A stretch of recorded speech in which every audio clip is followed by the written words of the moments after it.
नमस्कार।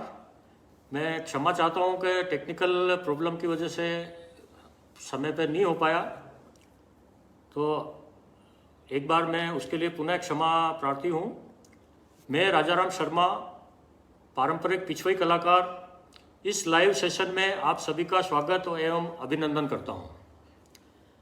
आज की चतुरंग श्रृंखला के आयोजक राजस्थान फोरम व श्री सीमेंट का बहुत धन्यवाद कि उन्होंने कोविड के समय कलाकारों को एक मंच दिया, और साथ ही राजस्थान फोरम के अध्यक्ष पद्मश्री श्रीमान विश्व मोहन जी भट्ट साहब, सर्वेश जी भट्ट साहब एवं पद्मश्री चित्रकार श्रीमान शाकिर अली जी को भी बहुत बहुत शुक्रगुजार हूँ कि उन्होंने मुझे इस कार्यक्रम से जोड़ा एवं एक मंच उपलब्ध कराया और नाथद्वारा की पिछवाई कला को विशेष रूप से उन्होंने इस मंच के लिए चुना।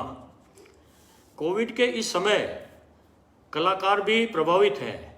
ऐसे समय में कलाकारों राजस्थान फोरम के माध्यम से जो प्लेटफॉर्म कलाकारों को उपलब्ध करवाया, इससे कलाकारों को में एक आत्मविश्वास बढ़ेगा और कुछ मदद मिलेगी। इसके लिए मैं आयोजकों का बहुत बहुत धन्यवाद ज्ञापन करता हूं कि कलाकारों को ऐसे आयोजन में शरीक करके कलाकारों का एक मन में एक उत्साह उत्पन्न करवाया है। आज इस नाथद्वारा पिछवाई सेशन में मेरे जो भी अनुभव आज तक मेरे रहे हैं, मैं उनको आपके समक्ष रखना चाहता हूं, क्योंकि बहुत ही संघर्षपूर्ण मेरा ये 45 वर्षों का कार्यकाल रहा और 45 वर्षों में मेरे जो इस काम से जुड़े हुए मेरे को जो जिन्होंने सहयोग प्रदान किया, मुझे इस जगह पहुंचाने में जिन्होंने मदद की, वो मेरे गुरुजन हैं और मेरे माता पिता हैं। मेरे माता पिता ने मुझे इस कला में भेजने के लिए और गुरु शिष्य परंपरा में भेजने के लिए मैं सोच सकता हूं कि उनको कितना मतलब मन में दृढ़ निश्चय किया होगा कि एक 13 साल के उम्र के बच्चे को अपने परिवार से, घर से दूर उन्होंने इतनी दूर भेजा। मेरा बिजोलिया ग्राम भीलवाड़ा डिस्ट्रिक्ट में है, मेरा वहाँ जन्म हुआ और 1963 में।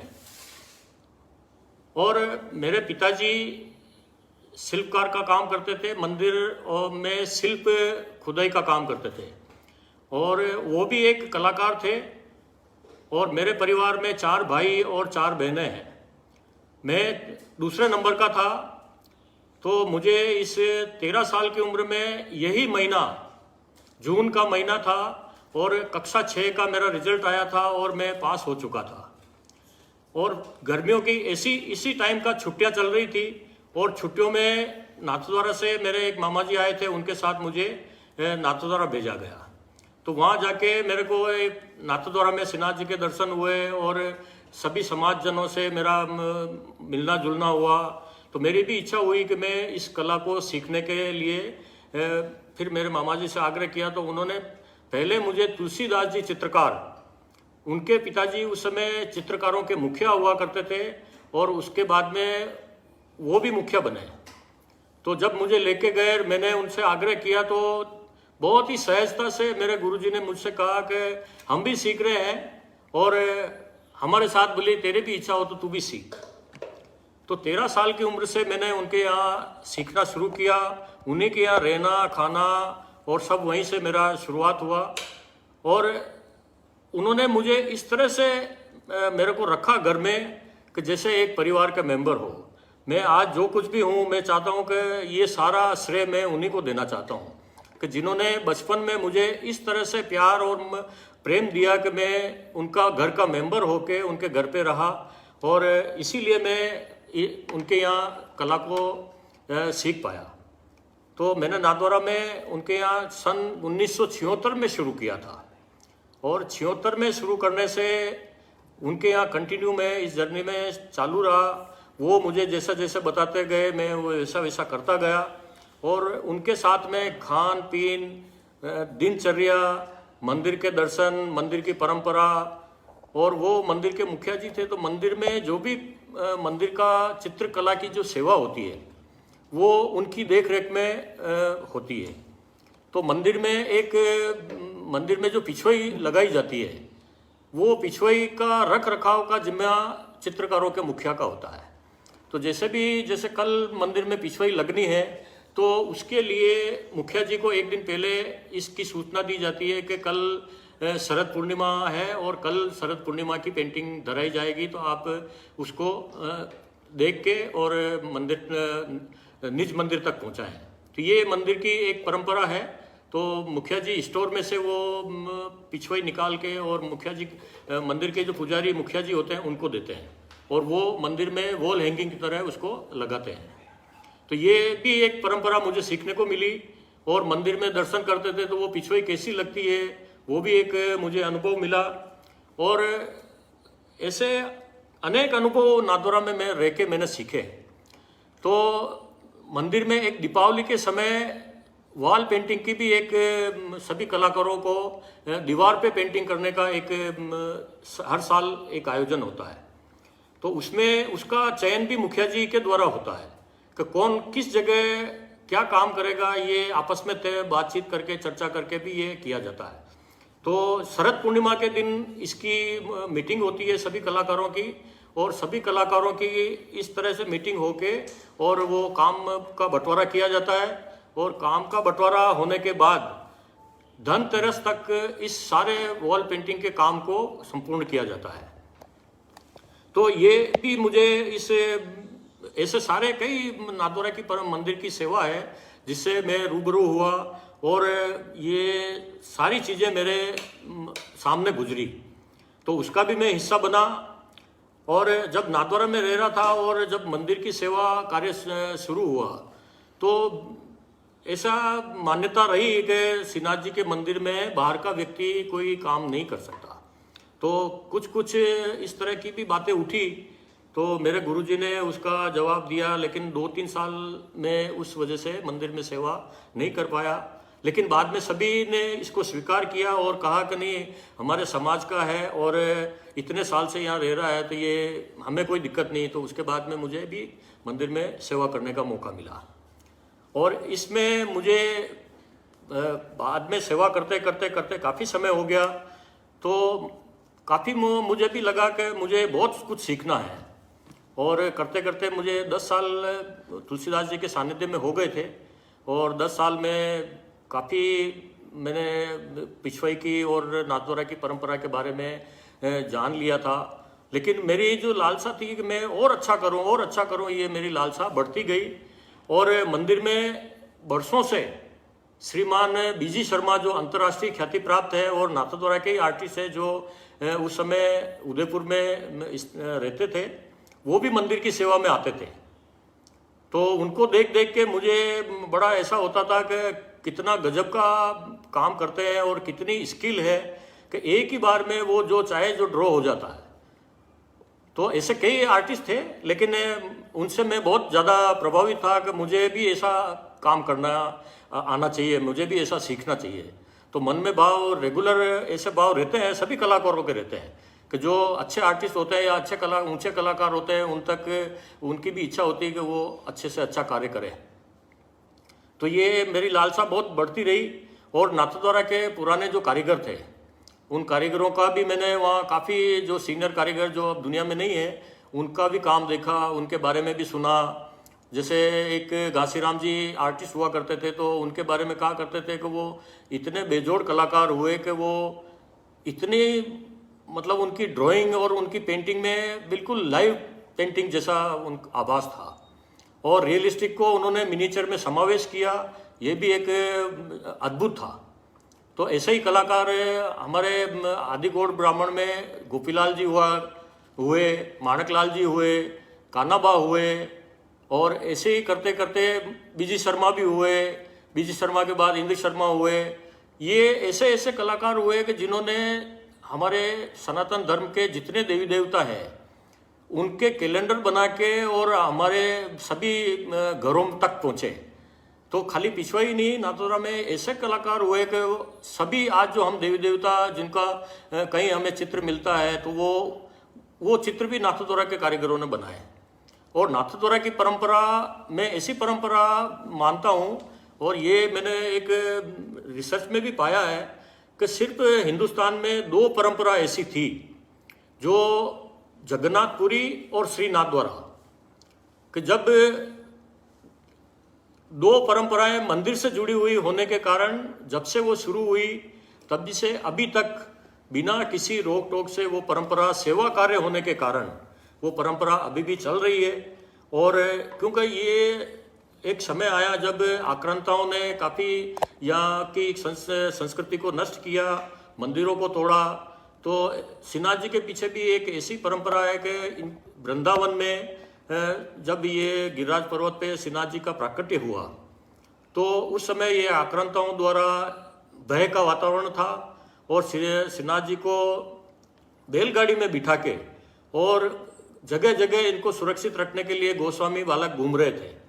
तो जब घूम रहे थे तो घूमते घूमते वो वृंदावन से चले कोटा गए, कोटा से किशनगढ़ आए, किशनगढ़ से जोधपुर चौपासनी गए, चौपासनी से फिर मेवाड़ की तरफ लौट रहे थे। तो नाथद्वारा उस समय नाथद्वारा गांव नहीं था, नाथद्वारा एक सिंहाड़ के नाम से जाना जाता था, एक सिंहाड़ गांव, जहाँ पे वो बैलगाड़ी का जो कहते हैं कि वो पहिया जमीन में धंस गया, उसके कारण उनको वहाँ रुकना पड़ा और वो आगे गुजरात की तरफ जा रहे थे। तो मेवाड़ के राजघराने में उस समय राजा राज सिंह जी थे, महाराणा राज सिंह जी।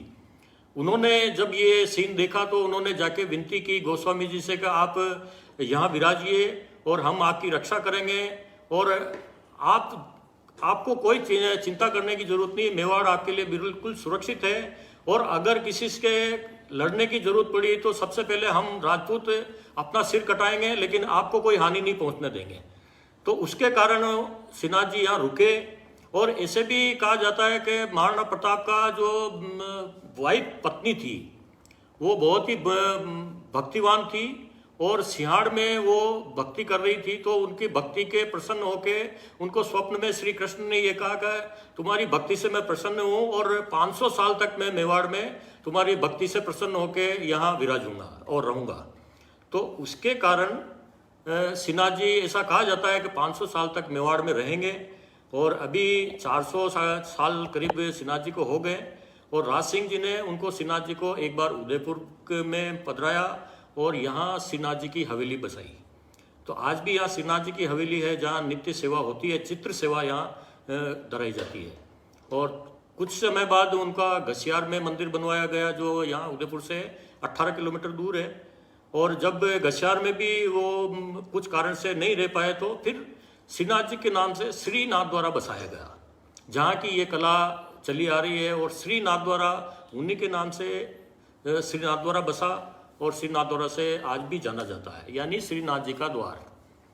तो ये एक श्रीनाथ जी की एक जर्नी है। और इसी के साथ ये सब चीज़ें मुझे अपने बुजुर्ग गुरुजनों से सीखने को मिली, तो मैं इन चीज़ों को आज भी याद रखता हूँ। और मैं अपना जब भी किसी से भी साथ मेरे बात वार्तालाप होती है तो मैं इन चीज़ों को ज़रूर बोलता हूँ कि ये अगर मेवाड़ में नहीं होते तो शायद हमारे जैसे कलाकार इस सेवा में आते नहीं आते, कुछ कह नहीं सकते। तो मैं अपने आप को बहुत धन्यवाद समझता हूँ और बहुत अपने आप को भाग्यशाली मानता हूँ कि मेवाड़ में ठाकुर जी के होने से, श्रीनाथ जी के होने से मुझे इस परंपरा से जुड़ने का अवसर मिला। तो जब मैं इस परंपरा से जुड़ गया, ये सारी चीज़ें हो गई, तो बीजी शर्मा साहब मंदिर में सेवा करने आते थे तो मैं बहुत ही गौर से उनको देखता था। और बहुत ही गौर से देखते देखते मुझे भी मन में ये भावना थी कि मैं कब इस तरह का काम कर पाऊंगा या नहीं कर पाऊंगा, लेकिन ललक बहुत थी। और मैं हमेशा श्रीनाथ जी से प्रार्थना करता कि मुझे कृपया मुझे आशीर्वाद दें कि मैं कुछ आगे और सीख सकूं। तो ऐसा ठाकुर जी ने बहुत जल्द मौका दिया श्रीनाथ जी ने, और बीजी शर्मा से मेरा परिचय हुआ। और किस्मत मेरी इतनी अच्छी मानिए कि मेरे गुरुजी ने जो तुलसीदास जी थे, बीजी शर्मा के साथ में मेरा नाम मंदिर में सेवा के लिए लिखा। तो मंदिर में मैंने उनके साथ 4 साल तक हर दीपावली पे उनके साथ मैंने काम किया। और वो जब मंदिर में सेवा करने में आते उससे पहले आधा घंटे पहले मैं मंदिर पहुंच जाता और उनकी सारी तैयारी करता। तो उनके मन में भी मेरे प्रति जगह हुई। और एक दिन ऐसा आया कि मैं ये सब श्रेय ठाकुर जी को देता हूँ कि उनको मंजूर था।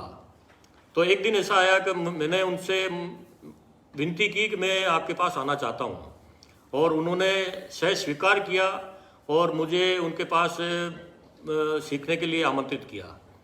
तो जब सीखने के लिए आमंत्रित किया तो मैं अपने दोस्तों, मित्रों और परिवार के साथ भी मैंने इस बात का जिक्र किया। लेकिन मेरे कुछ दोस्त नाथुरा में ऐसे थे कि जो मेरे को हर समय मेरा उत्साहवर्धन करते थे और मेरी मुश्किल घड़ी में भी वो मेरा साथ देते थे। और आर्थिक रूप में भी अगर कभी मैं इसमें होता तो मेरे मित्र बहुत मेरी हेल्प करते थे।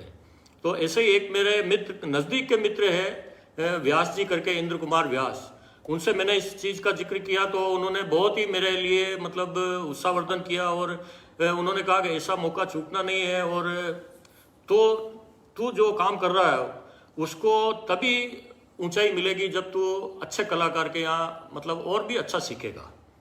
तो ऐसे उनको भी मैं धन्यवाद देता हूँ कि मेरे ऐसे उत्साहवर्धक के साथी रहे हैं।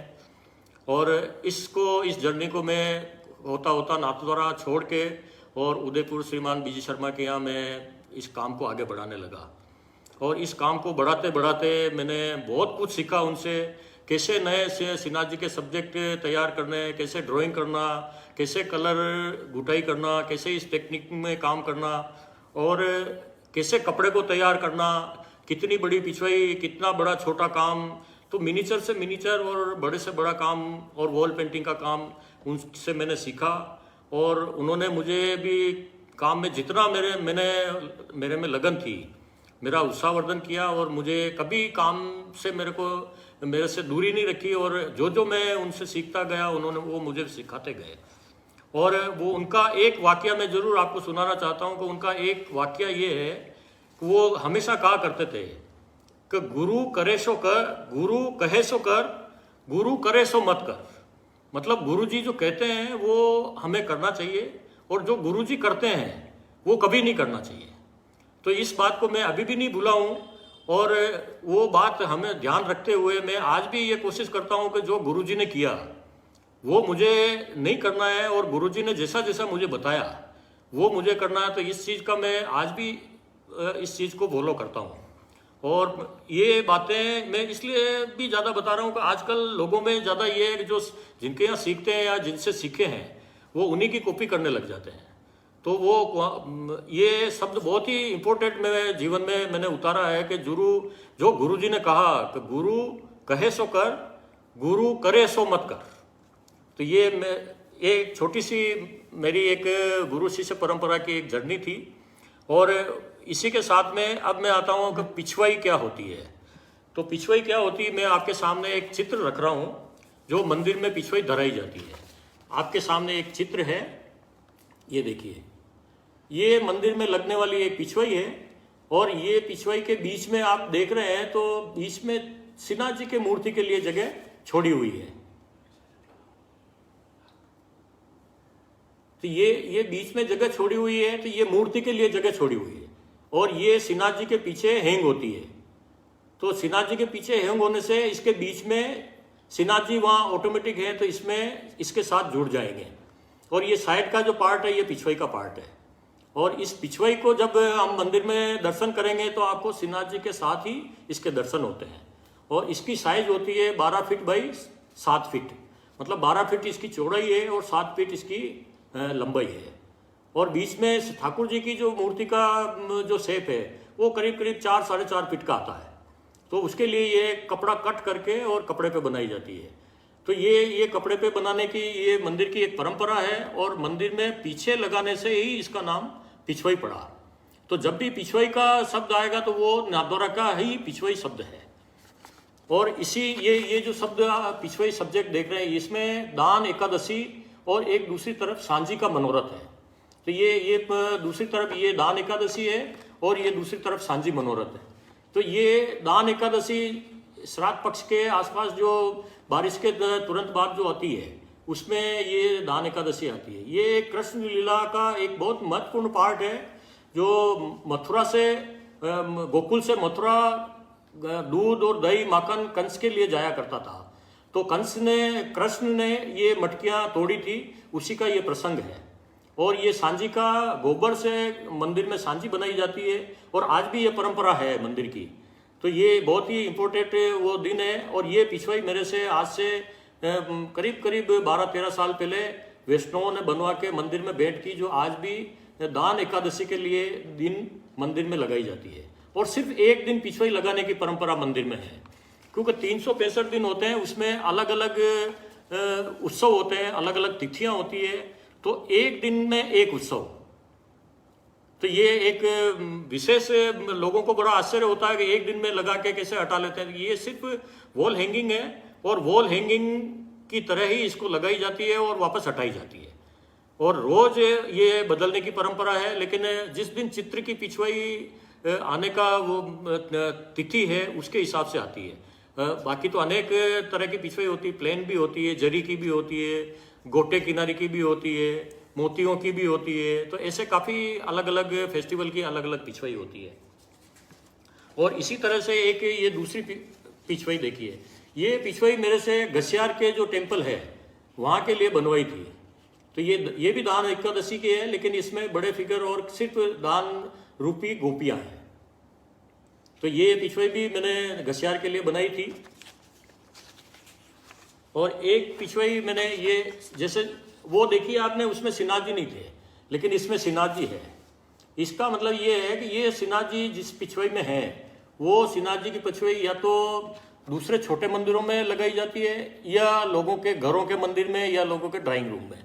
तो आजकल काफ़ी पिछवाई का क्रेज लोगों में है और काफ़ी बड़े बड़े या उद्योगपति और या कोई भी अपने घर में ड्राइंग रूम में सिन्हा जी की पिछवाई लगाना पसंद करते हैं। और काफ़ी आर्टिस्ट इस पे काम कर रहे हैं और करते आए हैं।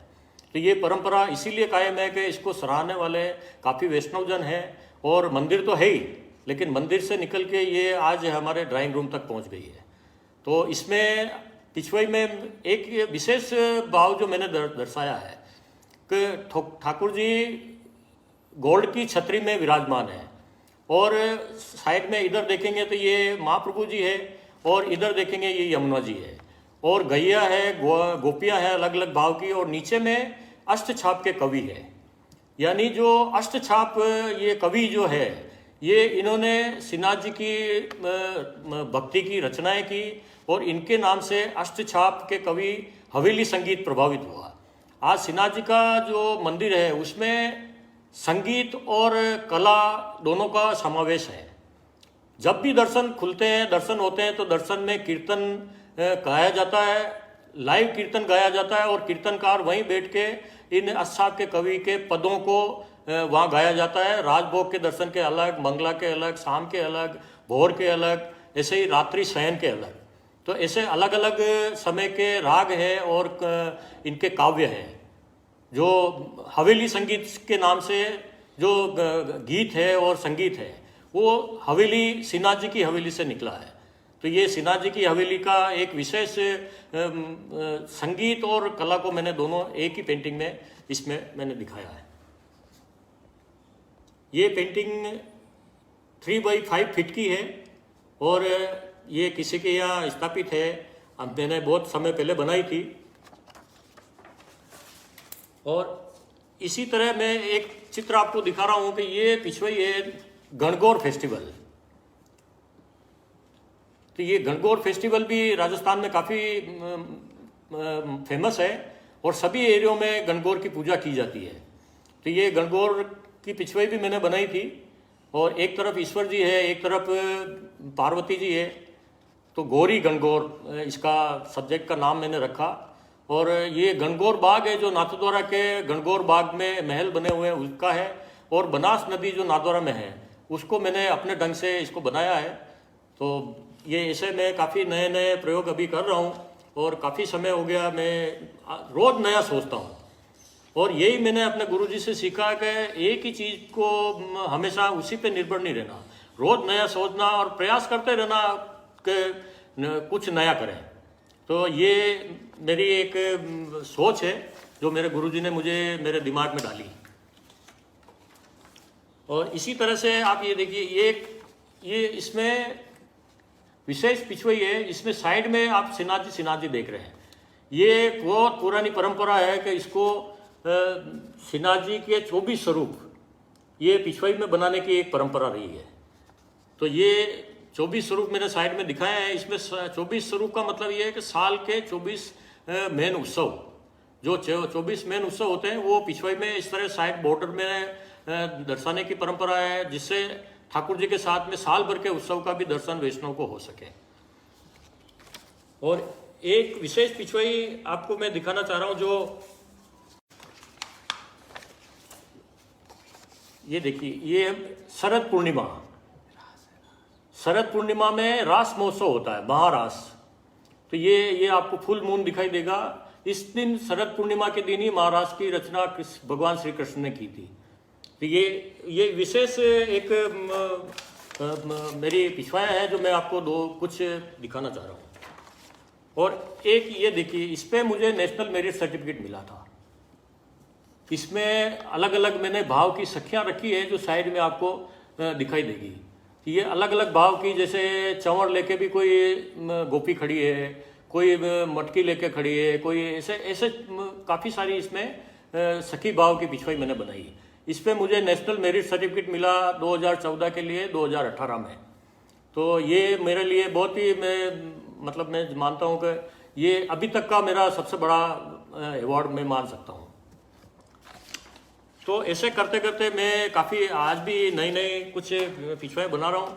एक ये देखिए, ये एक अभी 4 साल पहले नाथद्वारा से नवनीत प्रिया जी, जिनको हम लड्डू गोपाल की सेवा भी बोलते हैं, तो ये इनको 100 साल के बाद में 200 साल के बाद उदयपुर पहली बार वापस लाया गया।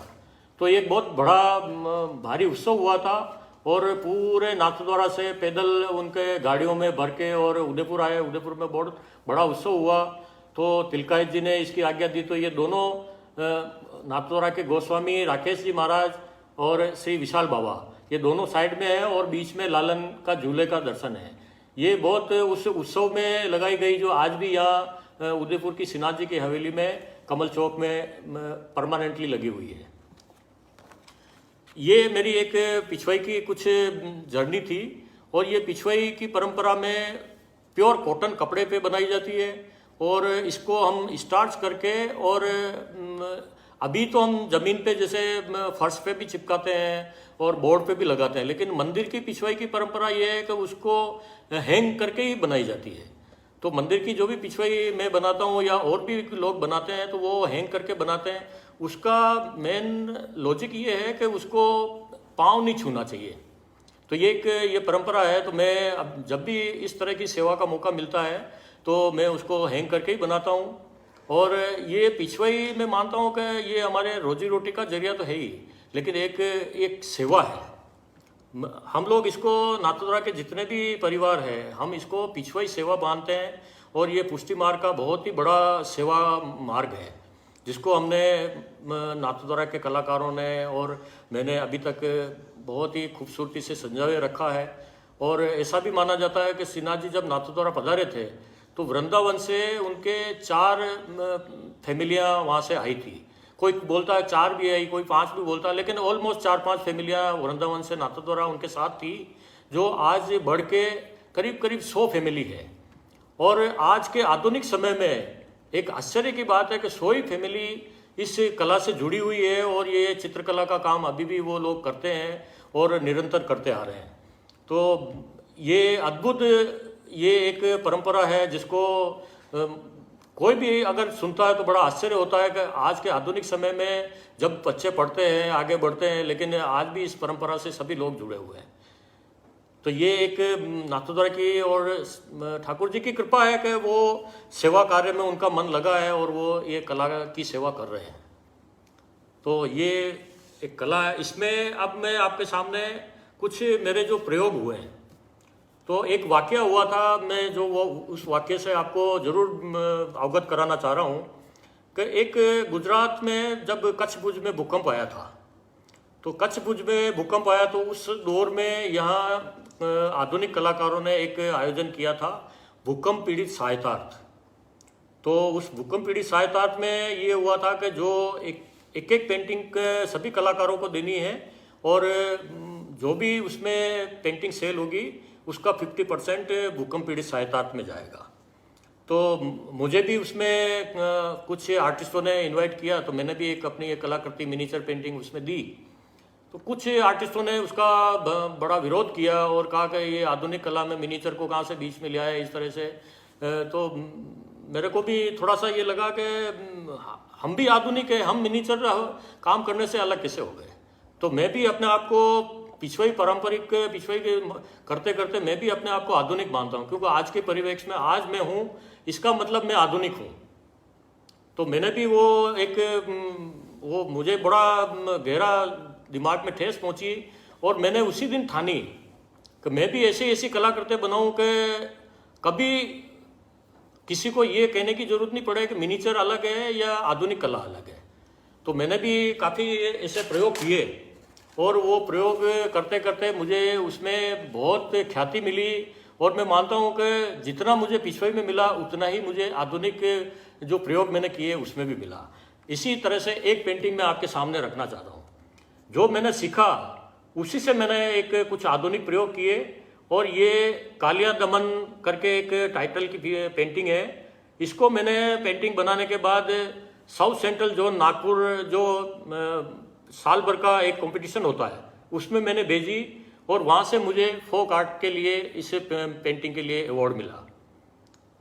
तो ये एक मैं उस वाक्य को कभी भूल नहीं सकता हूँ, क्योंकि ये जो चीज़ें निकल के आई ये उसी वाक्य की वजह से निकल के आई और मेरे दिमाग में ये हुआ कि मैं ऐसे काम भी बीच बीच में करता हूँ ताकि, और इसी की वजह से आज जिन लोगों ने मुझे विरोध किया आज मेरे बहुत अच्छे मित्र हैं और मैं ये श्रेय उन्हीं को देना चाहता हूँ कि अगर वो ऐसी बात नहीं करते तो मैं आज ये काम नहीं कर पाता।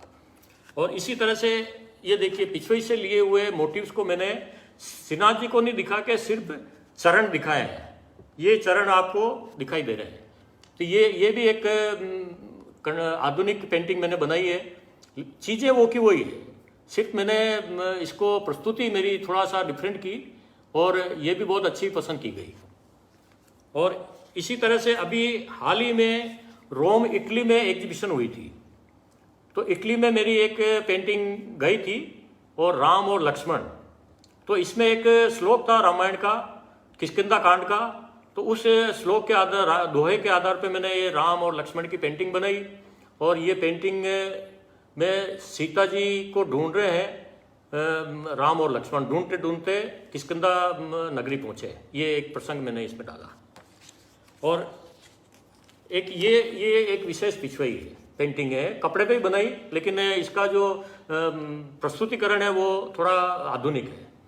तो इसमें एक गीता का श्लोक है और उस श्लोक में भगवान श्री कृष्ण बताते हैं कि वो कहाँ कहाँ विद्यमान है। तो उन्होंने एक श्लोक में कहा कि मैं अगर जानवरों में हूँ तो मैं गाय में हूँ। तो ये गाय मैंने ब्लू बताई और ब्लू में कृष्ण बताए और साथ में पूरी गायों की भीड़ बताई। और ये पिछवाई मैंने अभी पिछले साल ही तेलंगाना में तेलंगाना क्राफ्ट काउंसिल की कंपटीशन हुआ उसमें भेजी, उससे मेरे को इस पर पुरस्कार दिया गया। तो ये भी मेरी एक ये कुछ चीज़ें ऐसी थी जो मैंने कंटेम्प्रेरी थीम पे भी बनाई। तो ये एक मेरा इस तरह का परिवेश था। और अब मैं इस पर आऊँगा आपके, क्योंकि समय 10-15 मिनट पहले वेस्ट हो गए, तो मैं चाहूँगा कि 5-10 मिनट अगर ज़्यादा लगे तो आप लोग प्लीज़ उसको बुरा नहीं माने। अब मैं आता हूँ इसकी टेक्निक पे कि इसमें कलर कौन कौन से प्रयोग में होते हैं। तो हमारे जो इसमें कलर इस्तेमाल होते हैं, अब मैंने जैसा बताया आपको कि गुरुजनों से और पुराने कलाकारों का भी मैंने जिक्र किया, मैं उनके यहाँ जाता था और देखता था और वो तो मैंने काफ़ी सीखा है और मैं उसको काम में लेने के लिए बहुत लालायित था। तो कुछ कलर तो हमने प्रयोग में लिए, लेकिन कुछ कलर ऐसे भी थे जो कम प्रयोग में लिए गए, लेकिन मैं अभी उसको रेगुलर इसको काम लेते लेते उसमें मेरा प्रैक्टिस हो गई है और मैं उनको काम में लेता हूँ।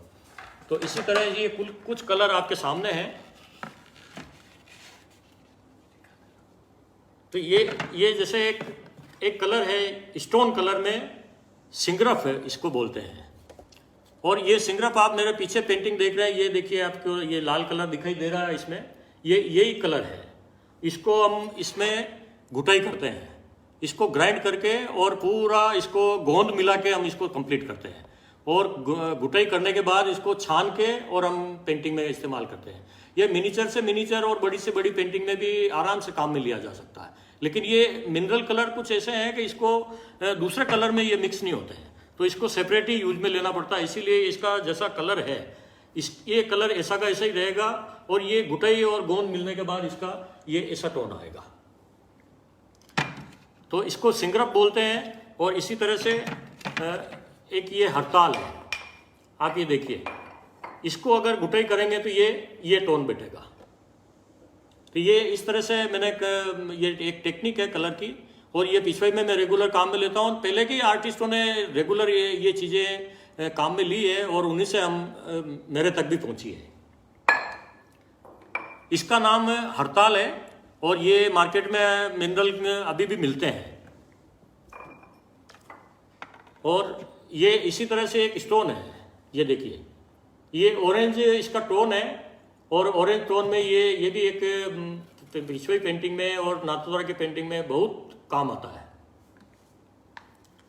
और ये है एक, आप देखिए, नील, जो इंडिगो, इसको अंग्रेजी में इंडिगो बोलते हैं। ये यहाँ पे चित्तौड़ के पास में गांव है, वहाँ इसकी खेती होती थी, और उस खेती के नील के पत्तों को सड़ा के और इसको नील बनाते थे।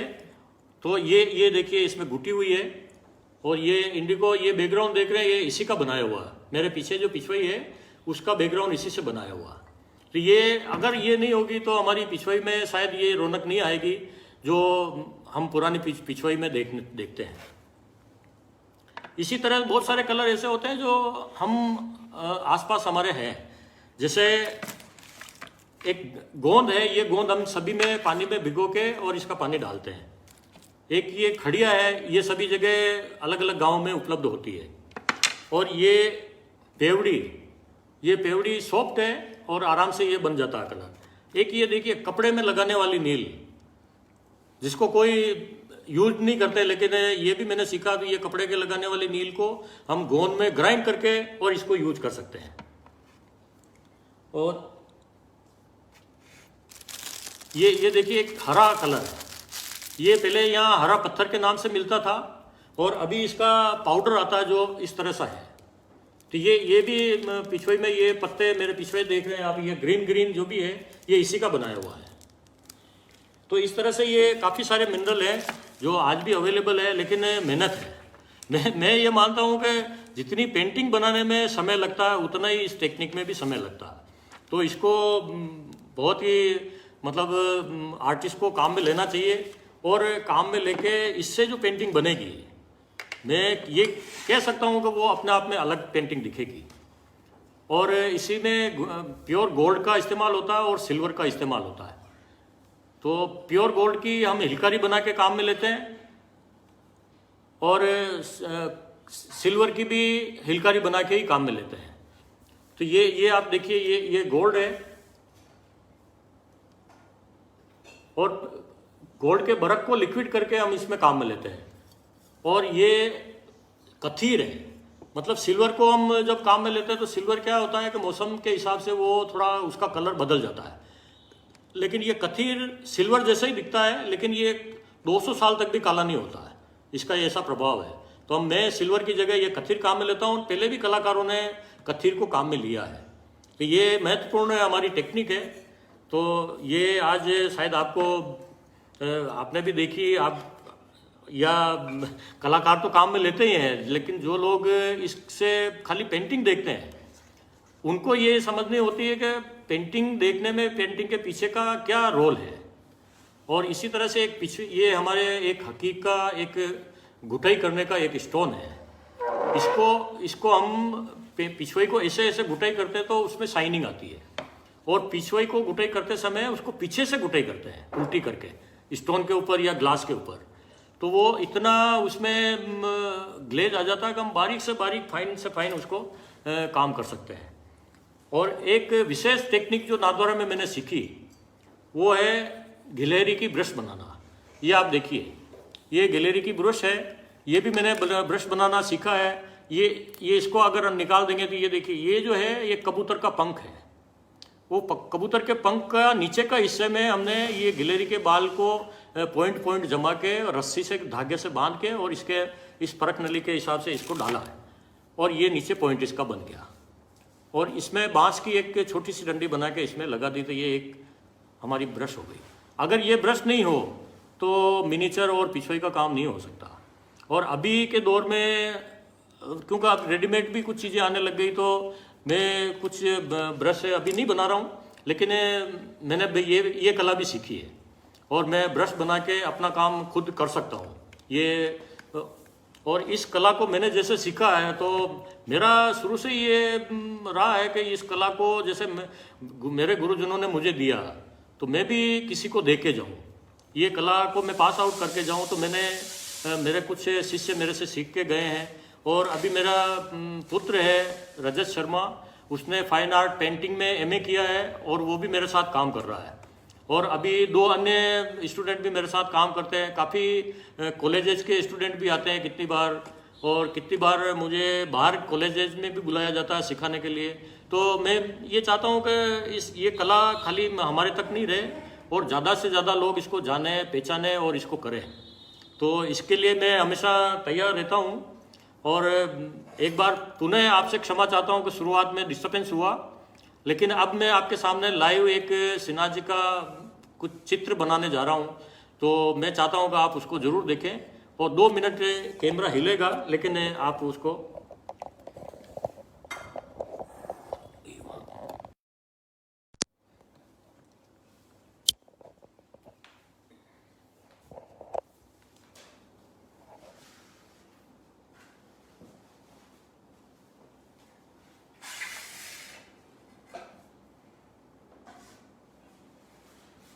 सामने से नहीं।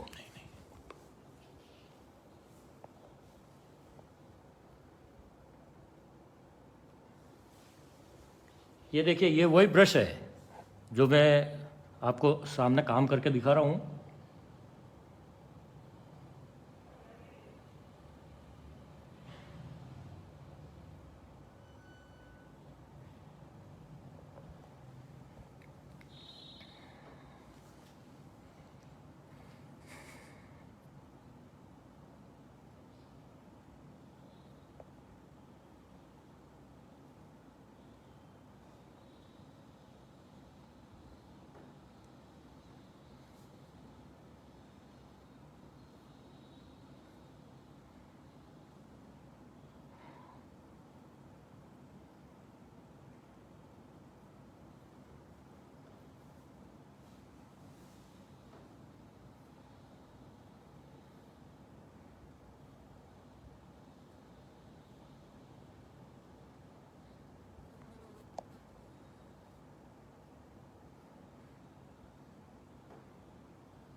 आप देखिए, ये इंडिगो है जिससे इस सिन्हा जी का फेस कंप्लीट होता है। क्योंकि अगर ये कलर नहीं लिया तो ये सिन्हा जी का जो मूर्ति का जो टोन है वो चेंज हो जाएगा।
तो ये इस तरह से सेटिंग दी जाती है और फिर इसको बारीक बारीक वापस से उसी छोटी ब्रश से हम इसको एकदम गुराउट करके मिक्सिंग करते हैं। ऐसे ऐसे एक एक टेक्सचर देके इसको गुराउट की तरह इसको मिक्स करते हैं। तो ये एक छोटी सी विधि थी हमारी। महत्वपूर्ण बात ये है कि इसके पूरी पिछवाई कंप्लीट हो जाती है। पूरी पिछवाई कंप्लीट होने के बाद ये जो सिन्हा जी की जो नेत्र है, आँख है, ये लास्ट में ओपन की जाती है।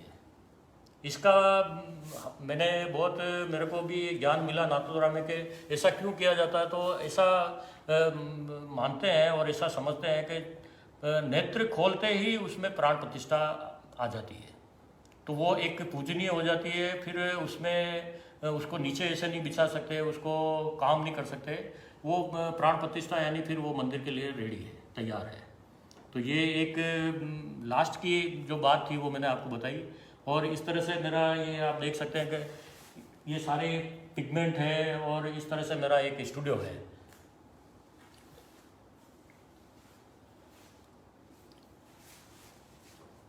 तो फिर से एक बार राजस्थान फोरम का धन्यवाद करता हूँ, और ऐसे आयोजन होते रहें और भी लोग इससे जुड़ें और कलाकारों को मार्गदर्शन करें, प्रोत्साहित करें। बहुत बहुत धन्यवाद, बहुत बहुत प्रणाम, शुक्रिया।